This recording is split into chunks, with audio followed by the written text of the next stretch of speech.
You've been fidgeting around your room all day, making little observations about your various belongings, checking the clock. When will the dang mail get here? You take another peek out the window just in case. It's still not there, but there's your dad. What's he up to? Oh, same dad. How does Jane have the same dad? How does... Hold on. Okay, but if it stands to reason that in John's timeline, Nana did get biologically impregnated and produce this man, how did that happen without Nana Jane? Okay. He just capture logged the car. Oh, that's right. He's gonna wash it today. He's probably taking it to the backyard next to the garden hose. He keeps a very busy fatherly itinerary. So many dad things to do every single day. If the mail arrives soon, this would be a great opportunity to sneak out and get it. Fingers crossed. Looks like somebody's bothering you. You better make it quick. You've got a window to stay glued to. Jane, go to computer. You know you should really switch to Pester Chum. It's what your friends use, and it's a lot better than Betty Bother, if you were being honest with yourself. BB is just so spammy and annoying, with all the pop-ups everywhere. Huh. So it appears that Jane's denizen is Chimera. Interesting. Ugh, look at this dreadful clutter. You've got to switch, but then brand loyalty is a powerful thing. Looks like Jake is messaging you. Okay, we've got subliminal messages all up in this bitch. Guy Fieri for some reason. Hamburger Helper, and be the first to visit Mars. With the Condes's ship there. Not good. Jane, answered Jake. Jane, forgive my botherations. I know this is meant to be a spanking rip snorter of a day for you and all, but do you happen to know where the devil fucking Dickens Mr. Strider might be? Oh, that's fine. I had been meaning to message you sooner, actually, but I suppose in all the hubbub today, it plumb slipped my mind. Which is a shocking fact on its lonesome, considering what I have to tell you. Egad, loosens collar a bit. As for this Strider business, he's an elusive guy, Jake, you know that. I talked to him yesterday, that's as much help as I can be. Shoot, I really need to ask him something, but he's got his blasted autoresponder turned on. I love that thing. He wouldn't be pleased to hear you say that. What do you need with him? Does this have to do with your crazy pen pal project? It most certainly does, and time is of the essence. Today is the day I have to finish it and send it, not a day later. Soon you'll see why I'm really feeling really friggin' discombobulated at the moment. Sorry, Jay. This would be a birthday present for your grandmother? No, it's for your grandfather, simply to be relayed to him by my grandmother. A joint gift to him from she and I. Her and me. What? Who and you now?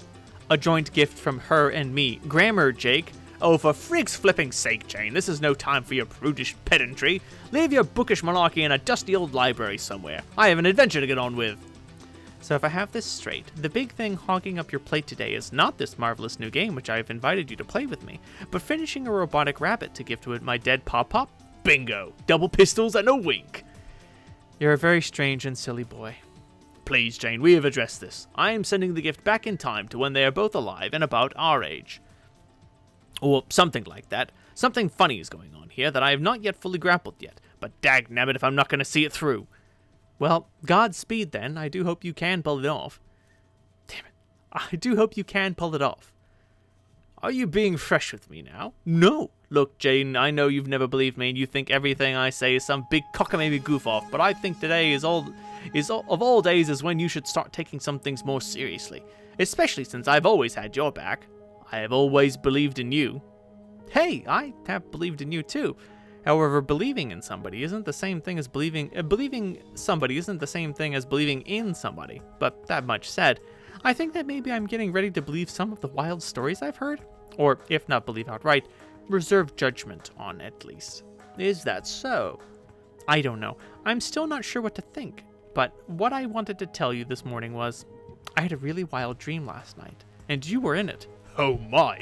Glasses fog up, fumbles for kerchief. Shh, not like that. It was so real. I think we were in the game, even though we haven't started playing yet. I don't know what to make of it. Whether it was a vision of the future or somewhere that exists now, or if it was just a really lucid dream due to the excitement. What was I doing there? Not a heck of a lot. I really want to tell you all about it, but it'll take some time to explain, and we both have things to attend to. You with your time-traveling rabbit work, and I, my vigilant window-gazing. Too true! Let us reconvene later and sort all this shit out at a leisurely pace. Yes, okay, good luck, Jake. Okay. You too, Jane. Bye. Jane, check clock. Hold the phone. 11:10, you almost forgot. 1 minute until the Empire's rebranding initiative. You wonder if it will live up to the hype. Guess you'll find out. Jane, wait a minute. Jane, wait a minute. You ride out another 60 seconds and, something happened to your baking chest. Did the logo just change? You wonder what else might have been affected. Yep, this one changed too. Crocker Corp is nothing if not thorough with its branding tactics. You guess it's pretty cool? It's just a fork instead of a spoon. Not the most awe-inspiring logo you've ever seen, but who are you to judge? Aside from the future owner of the company, that is. You make a mental note that when you turn 18 and inherit the company, you'll change it back to a spoon. You really like the spoon. Jane, examine the Bullbuster. Sure enough, the Junior Battermaster's Bullbuster stirring solution 50,000 has been affected too, along with your Specibus. Jane, try flipping the switch. You try the broken switch again. Hey, look, it does something now. It does something now. Toggling your trusty Bullbuster between a stirring solution and a poking solution. Neat. Jane, back to the window. Nope, still nothing. You surely would have heard the truck pull up. You guess the Empire wasn't able to coordinate the mail with its rebranding. Maybe the US Postal Service is the one thing it doesn't have its gnarled claws in yet. Another mental note. Sink gnarled claws into post office when you take over. Jane, open the chest. You decide to pass the time by rummaging through your baking chest, and hang on, maybe later. Hello, Grandpa John. Good morning, lovely. Why, hello. So I guess today is finally the day you make everything better. It is the day whereafter the legendary octet of mutual progenitoriety will come together and heal a great breach in paradox space. A day delivered through 80 billion years and 4 distinct universal instances worth of unfathomable turbulence. And while the emerald eye of this storm is fixed in the abyss forever, today you are poised to escape its scowl once and for all. By Skaya's guiding light, you may leave behind its turning arms of bright colors and mayhem, and secure peace for your cosmic progeny for all duration. And if you are to meet this departure with trepidation, I would understand, but also I would ask, is there nothing I can do to ease your mind? Gosh, you're so formal today. Yes. I'm afraid I'm guilty of rehearsing this pep talk well in advance. I thought you deserved a proper send-off. Aww. Well then, is there nothing I can do? It was a very serious question. You needn't worry about easing my nerves. If it weren't for you, I wouldn't be nearly as thrilled about today as I am. Splendid. But remember, I will be here to help, whilst refraining from causal spoilers to the best of my ability. That's reassuring. Have you corresponded with your first designated co-player yet?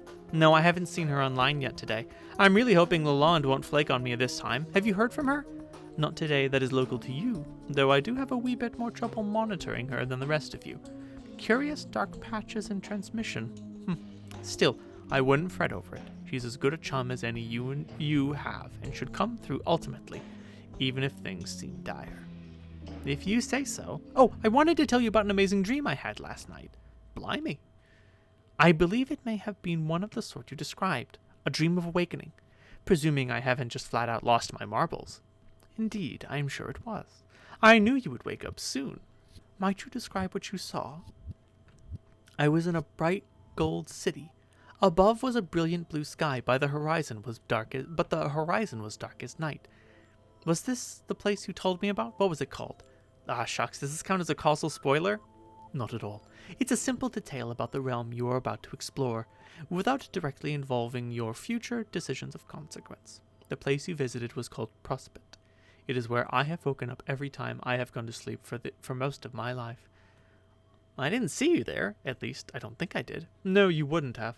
My Prospect is in an alternate version from yours, in a completely different session quite far afield of your reality. If we are ever to meet in person, it is unlikely to be while playing our respective games. Okay then. I mentioned this briefly to Jake and he didn't have much to say before we parted ways. I'll gather that If this is all true, then it means Jake has not awoken yet. I think this is for you to determine in time. What is your hunch? Oh, shucks. Nope. There we go. I don't know, but there was one thing about the dream that was very troubling.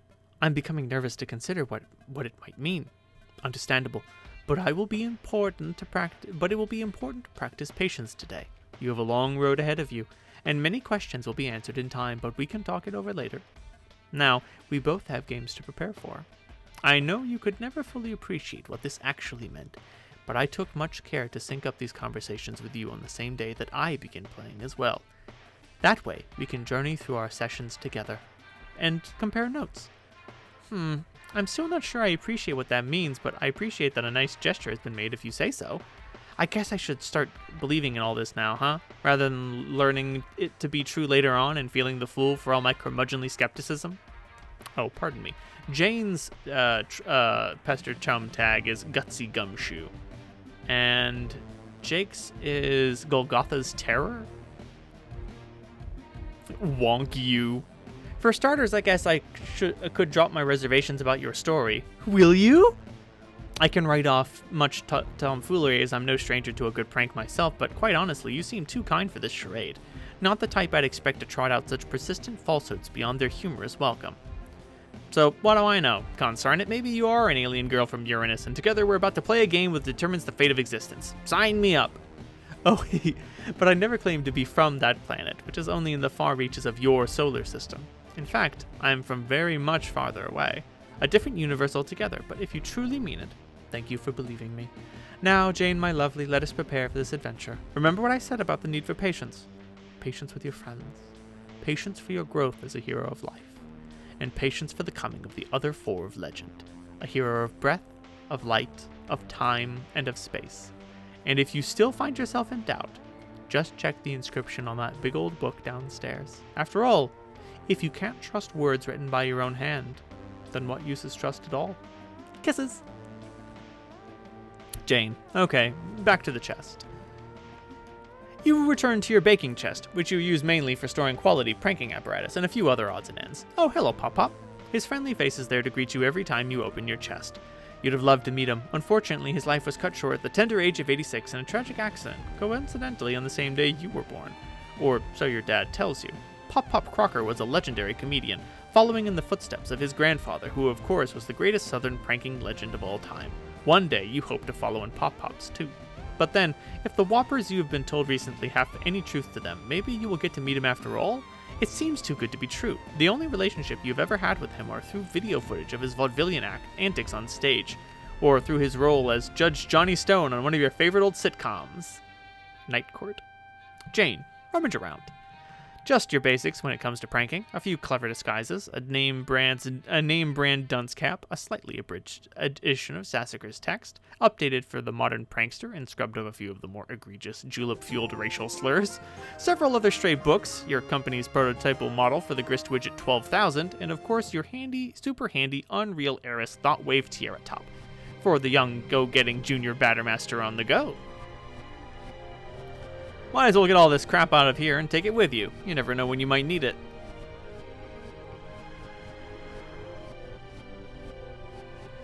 You shut the chest and oh, hello, Harry Anderson. Always a pleasure to see you there. He is also one of your idols, and as it happens, has a bit of a history with your Pop-Pop. They were rivals on the vaudeville comedy and magic act circuit. Eventually, the less competent Anderson was shamed out of the industry and went onto greener pastures in the private dicking biz. He became one of the hardest-boiled detectives on the mean streets of the Big Easy, and later made a fortune off his memoirs, ghostwritten by Mike Cavini. What? Jane, Captcha all. Your Silodex is so great, you shudder to remember some of the old shitty fetch modi you used to struggle with when you were younger. Still learning the captcha ropes. Fibonacci heap. Lol, the fucking noob. Jane, inspect books. Jesus Christ. Harry Anderson's Wise Guy, From the Street to the Screen by Mike Cavini. And then we've got Pony Pals, Detective Pony. Hell fucking yes, from DS. You have a cookbook, which of course was made obsolete by your computerized talking bullbuster. You wouldn't dare part with it though. It has too many wonderful memories. There's Anderson's aforementioned book, Wise Guy. His, Cavini's stories are gripping in a way. And then there's a customized copy of Pony Pals, a gift to you on your 14th birthday from that slippery Mr. Strider. Each page contains lovingly handwritten commentary on the deeds of this intrepid young horse. Jane, check out the grist widget. This thing's a piece of junk. It just wastes your boon dollars and destroys your cool gear to produce these stupid things that look like gushers. But unlike gushers, which serve many practical purposes like inducing vomiting and stimulating the experience of eating plump insects, these things are totally useless. Okay, you'll try it out with one of your less prized possessions, just to prove how dumb it is. You never liked this hat much. It makes you look like a gnome and basically isn't funny at all. You pop the card in. The grist widget indicates that it will cost 10 boon dollars to convert this object into grist. That's not too bad, you guess. It's not like the currency has much value anyway. It was introduced as a sort of BB Corp fun bucks, to be used by youngsters specifically on qualifying merch online and stuff. Brilliant business strategy, really. As heirs to the Empire, you're naturally endowed with millions, with which you have a reputation for being very generous with. You've been considering using your wealth to set up a scholarship fund to allow underprivileged kids to go to Boone College. Jane, activate. C, utterly pointless. You hope Crocker Corp was going somewhere with this technology, because if not, this product is first in line to get the axe when you're in charge. Jane, wear tiara top. You put on your highly fashionable Unreal Heiress Thought Wave tiara top and flip it on. It immediately hums to life as its blazing fast processes mingle with your thoughts. It's the most efficient computing technology in the world by far, as long as you don't wear it for too long. But aside from a few migraines, you couldn't possibly imagine any obey drawbacks that cease reproduction could come with. Submit, merging, consume your thoughts with embrace your culling, experimental technology. Conform to social order. From an stay asleep, extremely powerful, die corporation. Wait, what? Jane, continue vigilant window gazing. Jesus Christ. All hail new Chief Justice of the U.S. Supreme Court, Guy Fieri. Bacos. Green giant broccoli and cheese sauce. Olive Garden. No. No! Still no sign of the mail. Might as well keep the tiara top on while you look, even if it means suffering through all these bullshit pop-up ads. That way you can keep an eye out for Lalonde while you're at it. Speak of the devil fucking Dickens. Jane, answer Lalonde. Jane. Hey, Janey. Answer, please. Answer. Jane. Oh my god, overreact much? I kept you waiting for all of 2 seconds. Where have you been today?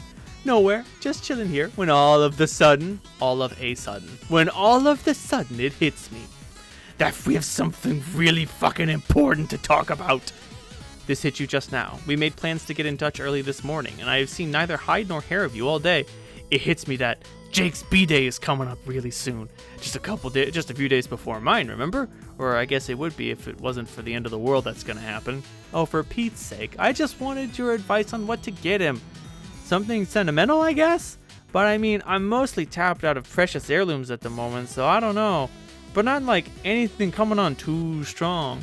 Something that says this is totes platonic and everything. No eyebrow raising funny biz going on over here. But still says, you know, call me if you wanna.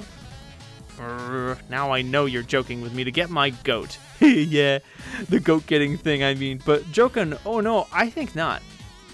You don't think that if I didn't say he was off limits on account of you being my best friend, I wouldn't be all the hell over that? Damn, that rugged sense of adventure and delightfully silly vernacular that's like weirdly and bewitchingly not self-aware.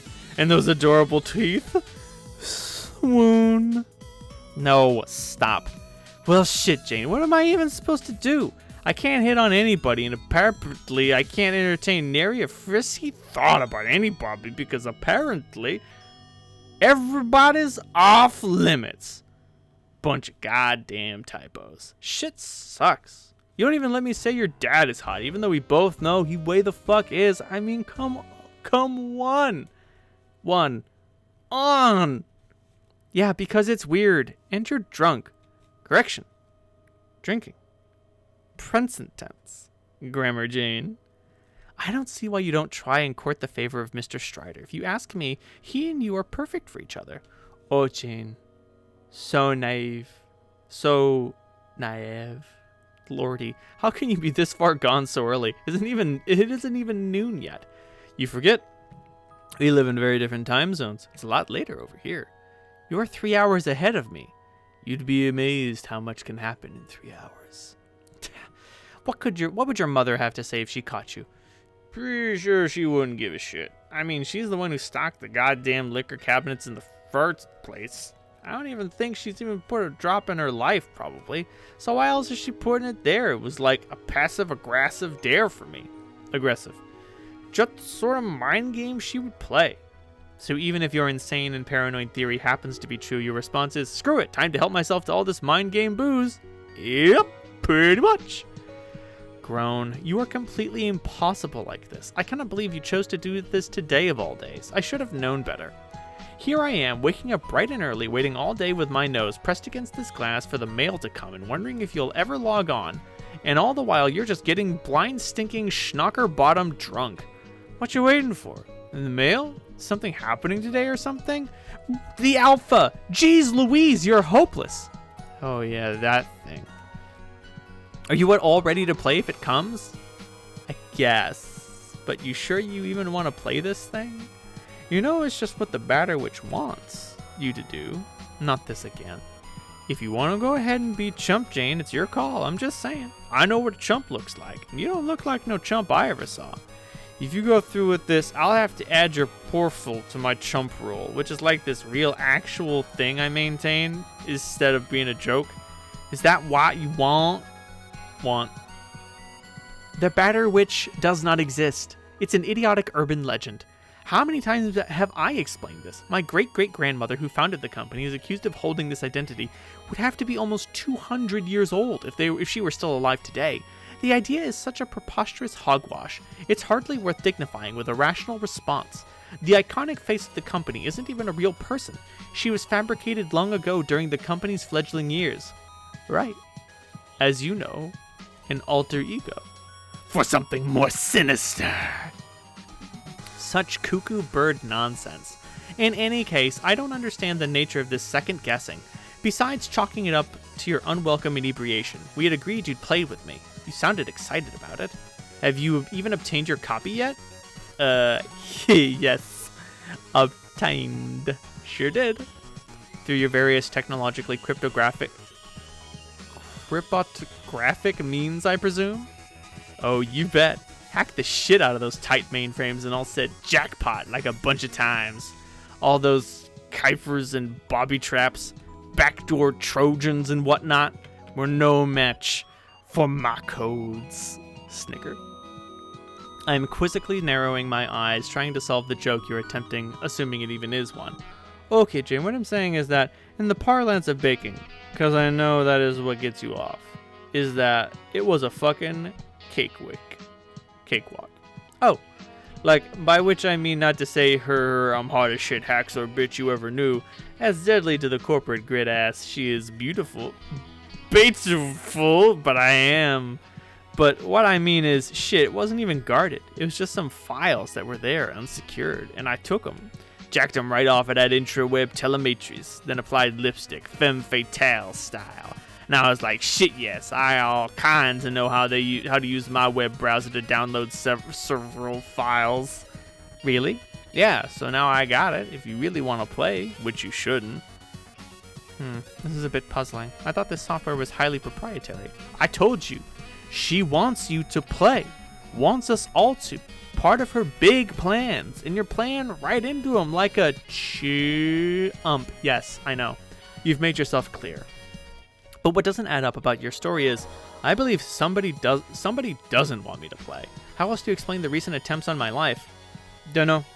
Someone out there wants the stock price to take a hit? There. Or it's just more connivings of the witch. So this hypothetical monstrosity wants me to succeed, but also wants me to die? Makes a lot of sense.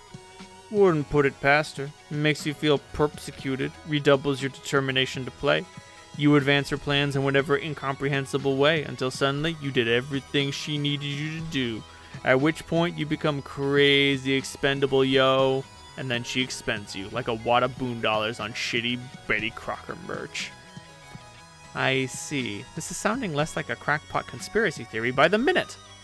Whatever. All I'm saying is a bunch of stuff that Def's true to the max.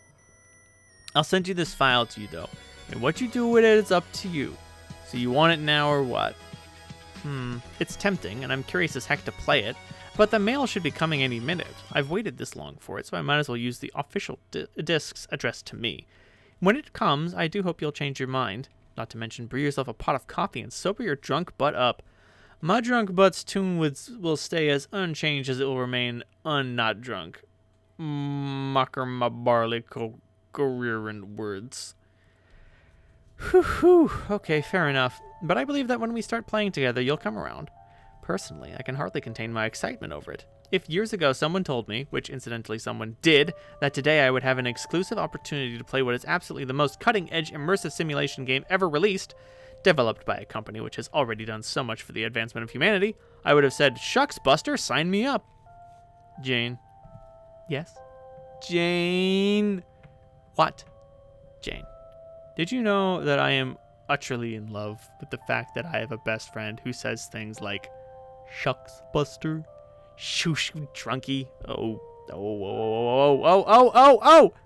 What the fuck? The thing. The flappy thing. The flappy switch doodad. The arm dealy. The dealy Lalonde. The dealy. What? The goddarned red swingy flappy lever arm thingamabob, whatever it's called, on the mailbox. Breathe, Crocker. Slow breaths like this. I'm breathing regular, FYI. It's up. It's up. It's up. It's up. I don't get a lot of mail out here, and I'm no mail expert. But doesn't that mean not the right thing? Like, you're supposed to put it up if you want something taken away, not have the guy put it up if the mail comes. I think your mailman's quite possibly a dumbass. No, who cares about the dealie? The dealie! It's up! It's up! It's here! It's here! It's here! Ah!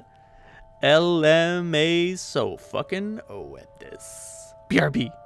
Gutsy Gumshoe ceased bothering, tipsy nostalgic. Jane, prepare to retrieve the mail. You scamper over to the door, but pause a second to think. Is your dad still washing the car? Hopefully he's still preoccupied so you can sneak out. But it doesn't hurt to be prepared for an encounter. Luckily, this is exactly what you are. Jane, don clever disguise. Why, is that his loving daughter, or could it be none other than Inspector Jacques Clouseau? Mr. Clouseau, what are you doing in this household? Can I bake you a cake?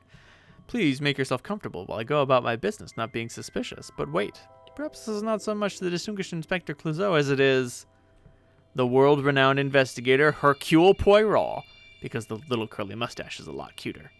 The great Poirot, in this house? Such an honor.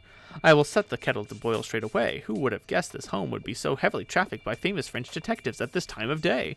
Oh, my good Poirot appears to be clucking little pleasantries in his adorable French accent, through the high-pitched voice of an enthusiastic teen girl. I surely don't have the heart to ground this upstanding dapper gentleman, no matter how many dastardly attempts are made on her life. Yeah, this is a really, really shitty disguise. Jane, exit. You make a cautious motion towards the beckoning exit knob when suddenly the same wild character select screen reapproaches non-threateningly. You note that you still cannot pick one of the shadowy characters, but maybe you haven't been the other guy yet. That means it's time to click him, or maybe you've already been him, in which case you're done with this thing. The narrative really has no way of knowing. Your ass remains firmly planted in the driver's seat, as always. Jake. In the middle of the Pacific, on Hellmurder Island. And just like that, back to Jake. What was it you were up to? Oh, right, you were gonna go pick these dang guns up off the floor when you were interrupted by some fleeting, imperceptible thought. You kind of space out sometimes. Right, you pick up your twin M9 Berettas, weapon of choice in an absurd arsenal inherited from an eccentric old woman.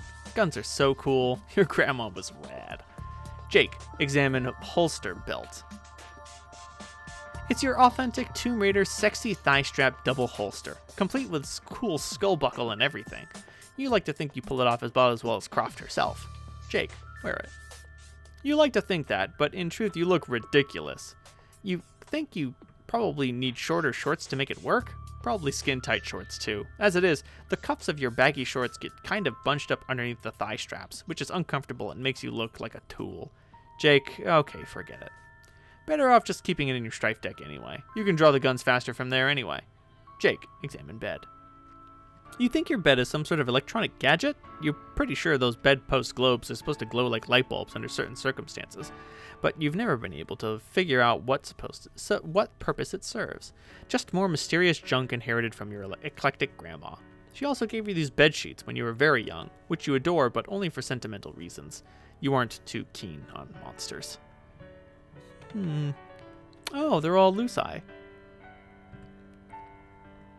Oh, Jake, examine posters. Which posters? Your whole room is nothing but posters. Sometimes you find it hard to focus on any one of them. You just relax your eyes and get lost in all the incredible heroes and adventures which exploded from the silver screen and into your bedroom as well as your heart. Movies are so great. You've never seen a movie you didn't like. You're pretty sure. People give you a hard time for that, though. Gosh, you love movies. Almost as much as you love skulls. And movies that have skulls in them? Oh my god. So wonderful. Jake, scope out those blue chicks.